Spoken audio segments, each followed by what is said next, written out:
Je suis Jean-Thomas Henderson, cofondateur et directeur hôtelier. Je suis Simon-Olivier Côté, cofondateur et président. Et notre entreprise est la coopérative de solidarité verte. Verte qui signifie vision entrepreneuriale, régionale, touristique et environnementale. La mission de la coop verte est de faire vivre une expérience unique en tourisme à notre clientèle. Et nos produits et services sont l'hôtellerie, la diffusion culturelle, le transport et l'écotourisme. Nous visons une clientèle locale et internationale et nous œuvrons dans le secteur du Saguenay-Lac-Saint-Jean. Les valeurs prônées par l'entreprise sont l'entraide, la solidarité, mais plus précisément la responsabilisation collective et individuelle de nos actions. La coop verte a été créée en 2006. Nous comptons actuellement 30 employés et au départ, il y avait 5 membres fondateurs. Aujourd'hui, nous sommes maintenant 400 membres. La coop verte a remporté plusieurs prix et distinctions depuis sa création et nous en sommes très fiers.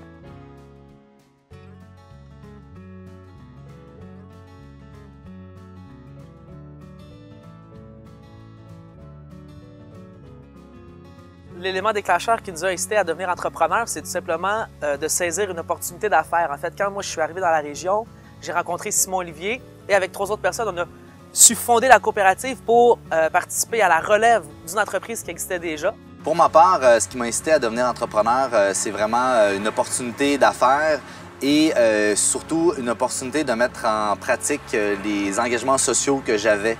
Et le projet d'affaires, l'opportunité d'affaires qui se présentait à nous, la Villa au Pignon Vert, me permettait d'arriver à ces fins-là. Le contexte qui m'a amené à choisir un peu l'entrepreneuriat comme choix de carrière, quoique ce n'était pas tant un choix de carrière que ça, c'était plus différents timings, différents moments de la vie qui a fait en sorte qu'on s'est rencontrés et qu'on a pu créer la coopérative. C'est clair que de base, moi, je suis le fils d'un père qui est comédien et d'une mère qui est comptable. Donc, j'avais déjà plusieurs éléments dans mon ADN, en fait, qui faisait en sorte que je voulais créer des choses, que je voulais peut-être passer du temps à m'investir dans la société. Pour ma part, les éléments déclencheurs qui ont fait que je me suis lancé en entrepreneuriat, c'est beaucoup le fait que j'avais déjà des activités en entrepreneuriat social, donc avec divers organismes que j'avais créés ou que j'avais participé. Donc, c'était un peu une continuité et ça a permis, en fait, dans notre rencontre, quand on s'est rencontrés ensemble, ça a comme permis de dire, ben là, je vais concrétiser mon entrepreneuriat vers l'entrepreneuriat plus économique, donc construire des choses puis d'aller plus dans un sens, justement, du sens des affaires. Fait que dans le fond, c'est comme compléter un peu les deux. Tu sais, moi, finalement, je me pointais avec l'expertise d'un hôtelier. Simon-Olivier avait tout l'aspect social. Donc, ensemble, le modèle coopératif était impératif là, pour partir de notre entreprise. La motivation principale pour nous lancer en affaires, si je peux parler pour moi, c'est vraiment de pouvoir me réaliser à tous les jours dans mon quotidien, de me fixer des objectifs, des défis, mais de faire ça en mode coopératif, c'est de le faire en lien avec mes valeurs, puis de le faire en équipe aussi. Donc l'aspect collectif, pour moi, c'était essentiel. Moi, la motivation principale pour me lancer en affaires, ça a été de pouvoir concrétiser mes rêves, concrétiser aussi mes aspirations au niveau social, mais aussi au niveau professionnel, parce que j'avais beaucoup d'envie de changer le monde, puis de faire des choses, puis je me suis rendu compte que pour changer le monde, il fallait le faire jour après jour et le faire dans un contexte d'entreprise, ça se faisait bien parce qu'en étant entrepreneur, on est maître en fait, de nous-mêmes. On est maître de la destinée de l'entreprise et des choix qu'on va prendre. Donc, pour moi, c'était aussi une liberté, c'était aussi le fait de pouvoir d'être mon propre patron dans un certain sens. Les qualités pour qu'un entrepreneur puisse réussir, donc qui se prégage de son succès, je crois qu'il y en a 3 principales qui sont le sens de l'organisation, premièrement, qui c'est très important pour être capable de mener à terme les projets. Mais également, il y a la patience et la persévérance. Et pour ce qui est de la persévérance, je pense que c'est ce qui me caractérise quand même beaucoup au niveau entrepreneurial, puisque quand on est persévérant, on va passer à travers les obstacles et puis on va réussir. Et après ça, on va pouvoir arriver en face de l'autre obstacle et être capable de continuer. Mais ça prend de la persévérance pour ça, puisque aussitôt qu'on arrive à un obstacle, si on arrête, c'est sûr qu'on ne pourra jamais avoir du succès dans ce qu'on entreprend. De mon côté, moi, je pense qu'il y a 3 qualités qui sont essentielles. La première, c'est la capacité d'adaptation. Donc, quand on part un projet, il y a toujours des choses qui ne fonctionneront pas nécessairement. Donc, ça prend une certaine capacité de s'adapter à toutes les situations. Ensuite, évidemment, ça prend un dynamisme. Si on n'est pas capable de convaincre les gens de notre idée d'affaires, de rallier les gens à ce projet-là, ben c'est essentiel, autrement dit, d'être dynamique. Et ensuite, ben, c'est d'avoir une certaine vision. C'est sûr qu'il faut travailler dans le présent, mais il faut toujours avoir une vision d'avenir pour réaliser notre rêve et être capable de parler de notre projet. Il faut être déterminé. Hein? Je pense que c'est essentiel. Puis je pense ce qui me caractérise le plus, c'est un genre de mélange de détermination avec une capacité d'adaptation. Puis si on arrime ça avec la persévérance de Simon Olivier, mais ça fait que c'est pour ça, je pense qu'on a réussi à rallier les gens autour de nos projets. Ce qui a incité le démarrage de l'entreprise ici au Saguenay-Lac-Saint-Jean, je pense que c'est un concours de circonstances dans la mesure où est-ce que moi j'effectue un retour en région, mais pas dans le but de commencer une entreprise. Et donc, c'est vraiment la rencontre de Jean-Thomas ici même, hein, à la Villa Pignon-Vert qui a fait en sorte qu'on est au Saguenay-Lac-Saint-Jean. Donc, c'est plutôt la localisation de l'opportunité plutôt qu'un désir de venir le faire ici.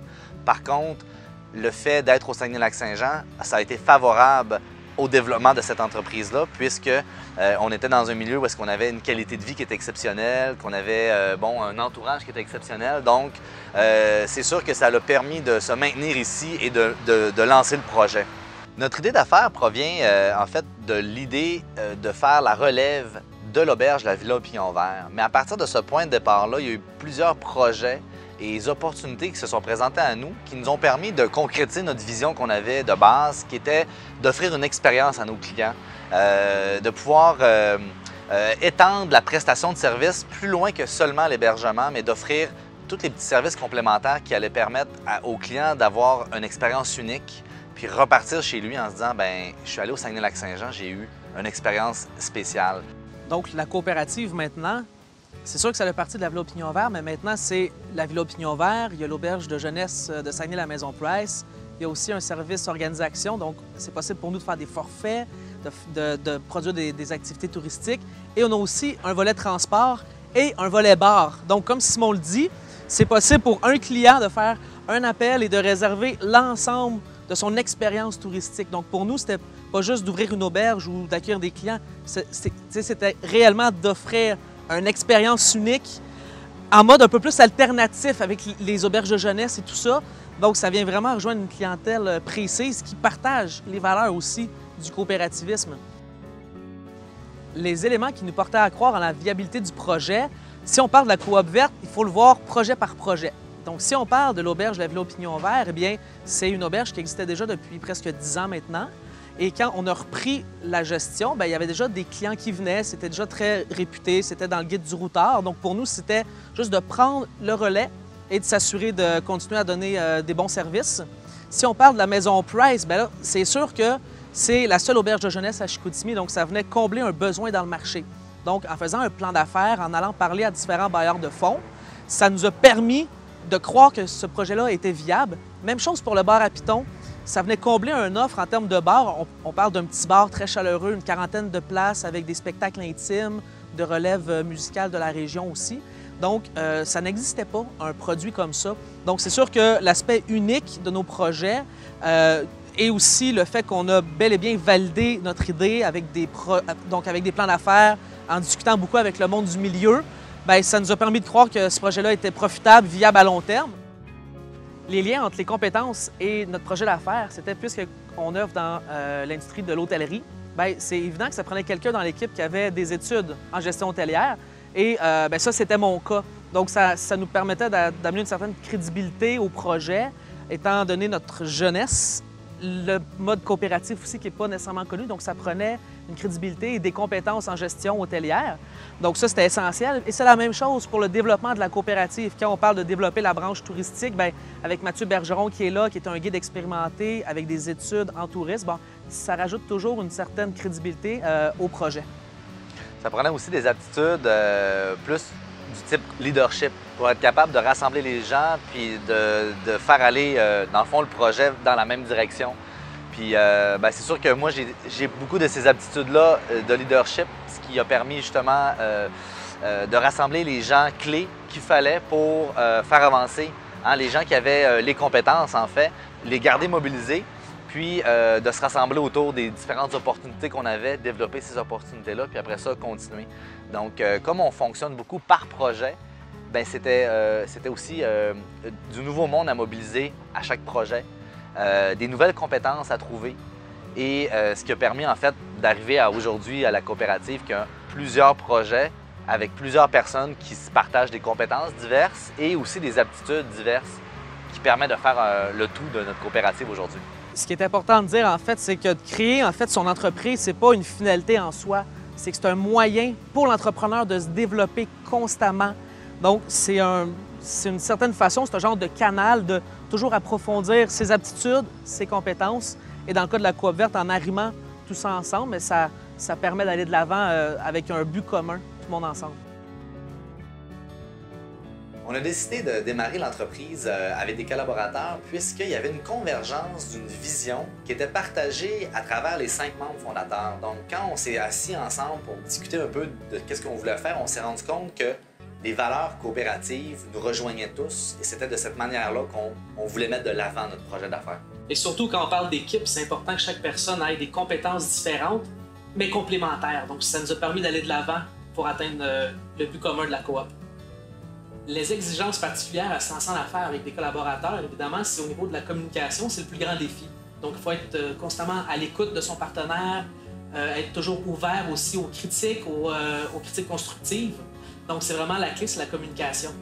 Il n'existait pas de divergence, vraiment de vision entre les 5 membres fondateurs de la coopérative. Mais on avait chacun des moyens de les réaliser qui étaient de façon différente, puis également aussi au niveau des délais. Il y en avait qui étaient plus pressés de mettre la vision en œuvre. Puis je pense que par la communication et le dialogue, on a pu trouver un équilibre pour en arriver à ce qu'on est aujourd'hui. Les organisations qui nous ont aidés, en fait, depuis le jour 1 de la création de la coopérative, c'est qu'à différentes étapes de la création d'une entreprise, il y a énormément d'organismes socio-économiques qui peuvent aider un jeune entrepreneur.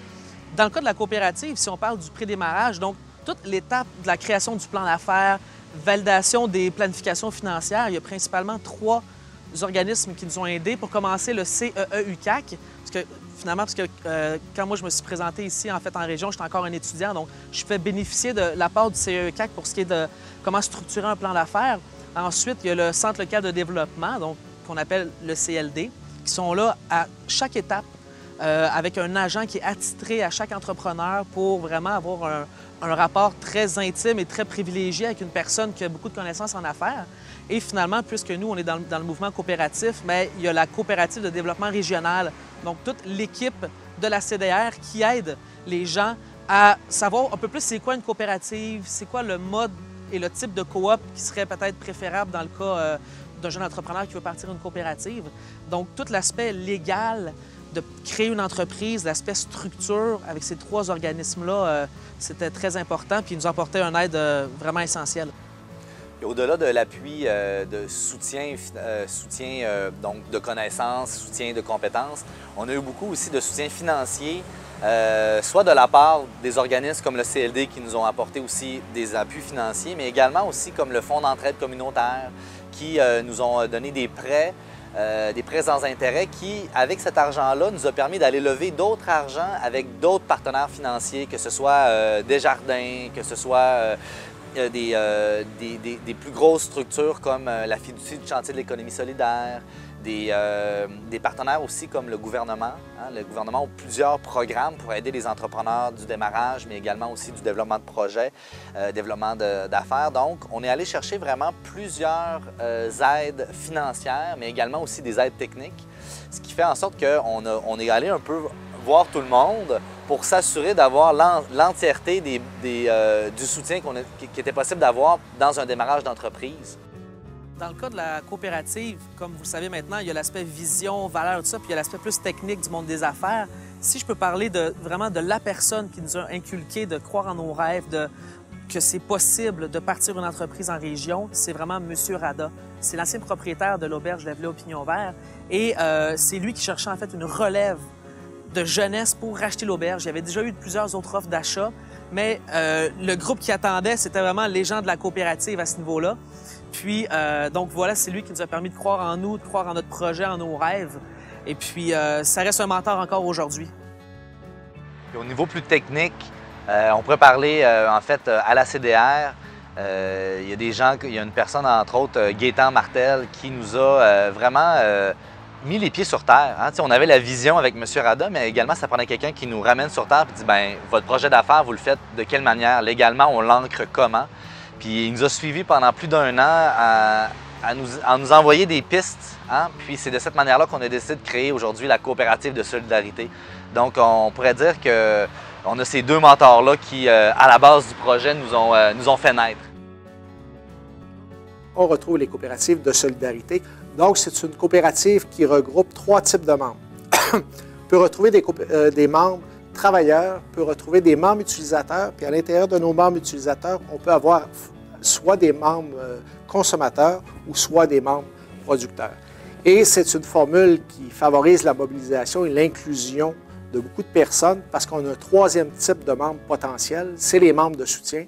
Et un membre de soutien dans une coopérative de solidarité, c'est toute personne ou toute organisation qui a un intérêt quelconque, si petit soit-il, que le projet de cette coopérative-là fonctionne et connaisse un essor. La réaction de mon entourage a été très bonne. Sincèrement, ils ont beaucoup cru dans notre projet. C'est sûr qu'au début, ça n'a pas toujours été facile, mais je me suis senti appuyé à 100% par mes parents, par mes amis. Donc oui, je me compte très chanceux. C'est peut-être pas tout le monde qui a cette chance-là. Pour ma part, mon entourage a réagi.